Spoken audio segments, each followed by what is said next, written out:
Hello everyone, this is Dr. Shafila from IGNU Dost. Welcome to session 32 of Environmental Studies.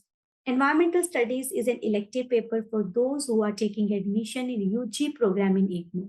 The exam pattern for this paper would be multiple choice questions, and the short video sessions that we are uploading daily on official YouTube channel of IGNU Dost will help in cracking those multiple choice questions. So to get daily updates, subscribe our channel and click on the notification button. So learners, let's start with the first question of session 32. Mass movement of rocks down the hills could be a sign of. So अगर mass movement मतलब बड़े level पे अगर rocks की movement हो रही है नीचे को, ये किसके कारण हो सकती है, ये किसका साइन है, ठीक है. So it can be option A, due to landslide. It can be a cause of, yeah, it can be a sign of landslide, floods, deforestation, weathering. So देखो, अगर हम बात करें previous session में, session 31 में we have discussed about landslides. So landslides को हम लोग landslip भी बोलते हैं, and landslip और landslide is basically जब आपकी जो rock है या आपकी जो debris हैं या आपका जो earth है वो नीचे डाउन टू द स्लोप, वो नीचे को मूव करना स्टार्ट कर देती है. So mass movement of rocks down the hills is a sign of landslide. So answer तो ए है. अगर हम फ्लड्स की बात करें, so floods is one of the reason of landslide. ठीक है, अगर आपका रॉक है वो नीचे मूव कर रहा है, सो ये क्या बता रहे हैं, ये बता रहे हैं कि लैंडस्लाइड हो रहा है. So it is a sign. हमें कैसे पता चलेगा कि लैंडस्लाइड हो रहा है? Because of the movement of rock. So landslide is a sign कि sorry, mass movement of rock down the hill is a sign कि लैंडस्लाइड हो रहा है. ठीक है, लेकिन फ्लड्स की अगर हम बात करते हैं, flood is a cause of, one of the causes of landslide. ठीक है, deforestation, it is also one of the causes of landslide.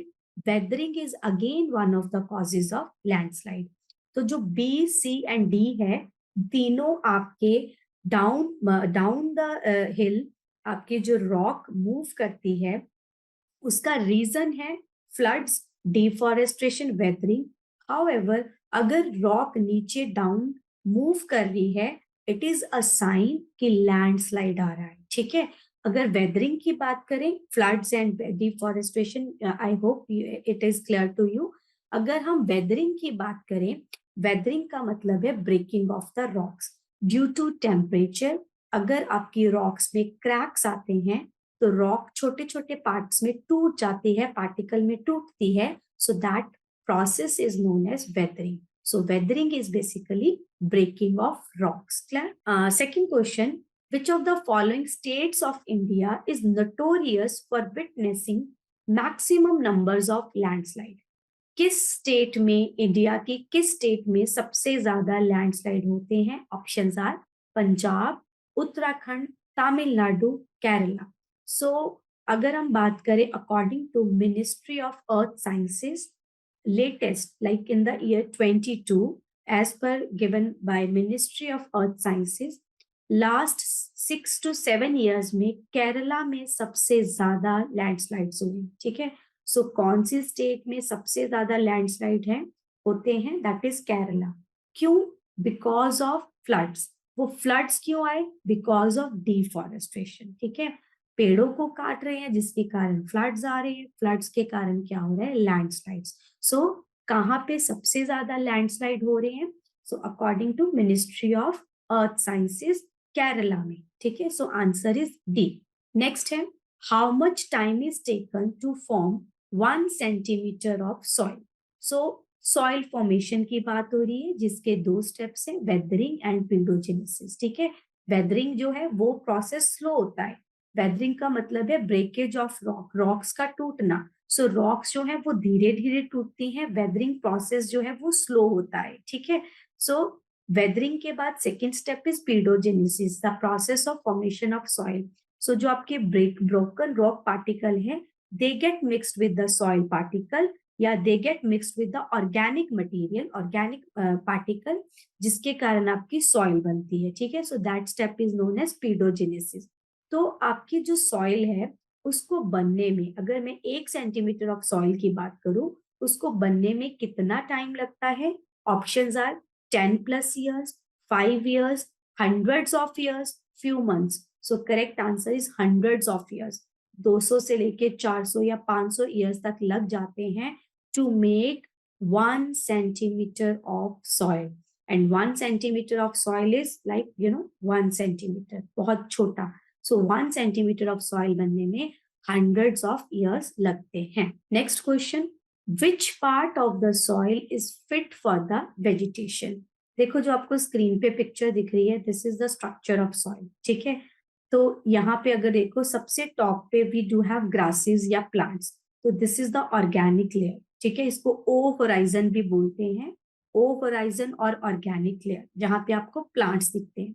सो हम कहते हैं कि सॉइल आपकी न्यूट्रिएंट रिच होनी चाहिए for the proper growth of plants या फिर फॉर द एग्रीकल्चरल क्रॉप्स। सो वो जो रिच न्यूट्रिएंट्स वाली जो सॉइल है ना, वो कहाँ पे होती है? That is the top soil. So you can see on the picture on the screen, आपका जो ऑर्गेनिक लेयर है उसके इमीडिएट नीचे जो लेयर है, so first layer of soil is top soil which is rich in nutrients which is required for the growth of plants और crops. So top soil के नीचे सेकेंड नंबर पे we do have सब soil. सो सब soil में अगर आप देखो that there are certain rock particles as well, ठीक है। अगर उसके नीचे आए, so that is parent rock and सबसे नीचे bed of rocks, क्लियर। तो आपका this is the structure of soil। Question है कि कौन सा पार्ट ऑफ द सॉइल जो है it is fit for the vegetation. Options are subsoil, it cannot be because it contains pebbles, it contains rocks. Topsoil, it can be true because topsoil में सिर्फ आपके पास soil होती है and that too is rich in nutrient. Weathered rock material, टूटे हुए rocks में आपके जो vegetation है वो grow नहीं करेगी, vegetation को grow करने के लिए soil की जरूरत है। Clay soil, clay soil की अगर हम बात करें, it is a type of soil, जैसे soil can be sandy soil, clay soil, ठीक है। सो अगर हम clay soil की बात करें, क्ले सॉइल के जो पार्टिकल्स हैं they are too small that they are tightly bind to each other. So clay soil के जो पार्टिकल्स हैं they are tightly bind to each other, जिसके कारण the water holding capacity of clay soil is maximum, however porosity और aeration is very less. So clay soil की जो air है उसमें जो एरिएशन है वो कम होती है, ठीक है। और उसमें क्योंकि उसकी जो पार्टिकल्स है they are tightly bind to each other. However clay soil में पानी ज्यादा होता है, बट किसी भी प्लांट को ग्रो करने के लिए सिर्फ आपको पानी या सॉइल, सिर्फ पानी की जरूरत नहीं पड़ती, एयर की भी जरूरत पड़ती है, ठीक है। सो अगर हम बात करें क्ले सॉइल की, it is not fit for the vegetation. Vegetation के लिए हमें ऐसी सॉइल चाहिए जिसमें एयर भी हो, जिसमें पानी भी हो, ठीक है। So the soil, which is the part of the soil which is fit for the vegetation, is topsoil. So answer is B. So last question of the session is, overgrazing is responsible for causing. Overgrazing, grazing का मतलब होता है चारना, चरना, ठीक है। अगर तुम अपने एनिमल्स को छोड़ देते हो जगह जगह कि वो कहीं से भी जाके प्लांट्स को खाएं, वो ग्रेजिंग करें, ठीक है। अगर वो ज्यादा हो जाता है, ग्रेजिंग ओवर हो जाता है, उससे क्या हो रहा है? It is responsible for causing, options are soil depletion, it can be soil erosion, soil depletion and soil erosion एक ही बात है। Floods, earthquake, landslide. देखो अगर हम बात करें ओवर ग्रेजिंग करने से फ्लड्स नहीं आ रहे, ठीक है। ओवर ग्रेजिंग करने से अर्थक्वेक नहीं आ रहा, ओवर ग्रेजिंग करने से लैंडस्लाइड हो सकता है, ठीक है।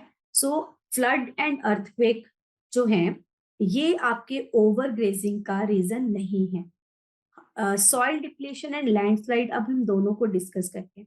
देखो लैंडस्लाइड जो है ना, majorly they are like because of deforestation, but yes कहीं ना कहीं अगर ओवर ग्रेजिंग हो रही है फिर भी लैंडस्लाइड होने के चांसेस है, ठीक है। बट ओवर ग्रेजिंग की जगह deforestation is one of the main reasons of landslide. So why I am discussing this? क्योंकि कहीं ना कहीं लैंडस्लाइड में हमें कंफ्यूजन हो सकता है, बट स्टिल मैंने ये बताया कि लैंडस्लाइड जो है उसका होने का मेन रीजन जो है ना, that is deforestation. But yes, so over grazing कहीं ना कहीं लैंडस्लाइड को करने के लिए रिस्पॉन्सिबल है, कहीं ना कहीं. बट सॉइल डिप्लीशन की अगर हम बात करें, सो ओवर ग्रेजिंग से सॉइल तो डेफिनेटली आपका इरोड हो रहा है, क्योंकि सॉइल आपकी न्यूट्रिएंट रिच कौन सी सॉइल है? Topmost layer. वहीं से तुम ज्यादा से ज्यादा ग्रेजिंग कर रहे हो, प्लांट्स निकाल रहे हो, निकाले जा रहे हो, तो टॉपमोस्ट लेयर जो है फ्लड्स के कारण या अर्थक्वेक के कारण या आपके किसी भी नेचुरल और या मैन मेड रीजंस के कारण आपकी सॉइल जो वो इरोड हो रही है. ठीक है. सो ओवर ग्रेजिंग जो है it is responsible for causing soil erosion. क्यों? क्योंकि जब ओवर ग्रेजिंग होती है तो आपकी जो सॉइल है वो लूज हो रही है. सॉइल लूज हो रही है तो फ्लड के कारण, अर्थक्वेक के कारण या मैन मेड एक्टिविटीज के कारण, जिसमें या फिर विंड के कारण या आपके वाटर के कारण सॉइल डिप्लीट हो रही है, निकल रही है, इरोड हो रही है. वो इरोड क्यों हुई? ओवर ग्रेजिंग के कारण, जिसके कारण सॉइल आपकी लूज हो गई. ठीक है. So answer to this particular question is soil depletion. However landslide जो है, मैं दोबारा बता रही हूँ, लैंडस्लाइड जो है वो भी कहीं ना कहीं ओवर ग्रेजिंग का एक रिजल्ट है. ठीक है. सो ओवर ग्रेजिंग के कारण कहीं ना कहीं लैंडस्लाइड भी हो सकता है, होता है. बट मेजर जो रीजन है लैंडस्लाइड का, that is forest deforestation. So out of these four options, so answer would be, correct answer would be soil depletion. So this was the last question of the session. So friends, those who have taken admission either in UG or PG program in IGNOU Dost is there to help you out. We at IGNOU Dost are providing live and recorded classes. Apart from live and recorded classes, we are giving value added notes to the learners. We are also helping the mentees for their exam through Exampedia. A continuous support from professional mentors is there. Mentors are helping the learners for completing and submitting the assignments, for their career development, for skilling the personal and social development also. We at IGNOU Dost believe सिर्फ नाम की नहीं, काम की degree. You can reach us out on the number 75949399297 through call or WhatsApp. Thank you. See you in the next session.